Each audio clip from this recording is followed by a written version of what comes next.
Okay, folks, it's time to sharpen your blades. It's time to load your bowguns because it is hunting season. With Monster Hunter 4 Ultimate for the Nintendo 3DS, and Matt, you have just fallen deeply for this game, haven't you? My friend, it is a deep labyrinth and it is absolutely scary. I can't get myself out of it. It is the latest action epic by Capcom, and my god, is it glorious. Epic is very much the operative word here. It is a game that has a lot of content and requires even more time, but we'll get to that later. Matt, do you want to explain to the audience what the basic premise of Monster Hunter is? Okay, so basically what you do is you start off with very simple weaponry, you fight bigger monsters, take the parts of them that you've hunted to create bigger armor, bigger weapons, much more stronger weapons, and you use those to hit bigger monsters. So that you can get bigger weapons, so Yes. that you can hit bigger monsters, so you can get bigger weapons, Yes. and thus you get to see the loop here. And while it may seem like a very simple and monotonous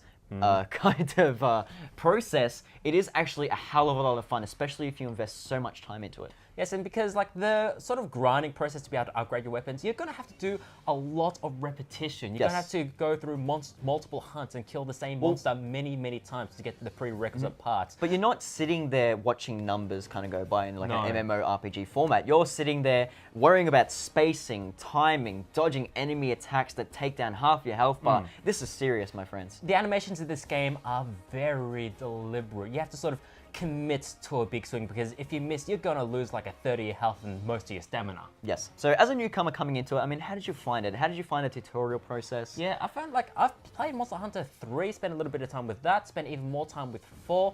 This, if anything, is probably the best for beginners to get into. The ramp is a lot slower for new people to get into. It explains some of its mechanics, not all of course, because you're going to have to often play this game with the internet at your side to sort of explain some more obscure mechanics, or to figure out how to get that ultimate armor set or that weapon that you want. I must agree that it is probably one of the easier Monster Hunters to get into. There's a lot of dialogue to help you out. They still do leave a fair bit of things in the dark, but that's where the guides come in, and that's where the kind of community thrives as well. It's a fantastic definitely community. need friends to play this game though. Definitely. So let's move on to some of the new stuff as well. So you've got new monsters, bigger monsters, and you also have 2 new weapon types involving the Insect Glaive and the Charge Blade. Now, I've had a lot of time with the Charge Blade. The Insect Glaive is a lot of fun, being able to jump around and mount people. Charge Blade is incredibly awesome. Like, it's just a variation of different weapons all rolled into one. Now, some of the new mechanics as well. Go on the underwater sections of Monster Hunter 3. I found them fairly terrible. But the verticality, being able to jump from from edges and ledges to mount enemies, I found it absolutely superb. Works well with the map design. It's awesome.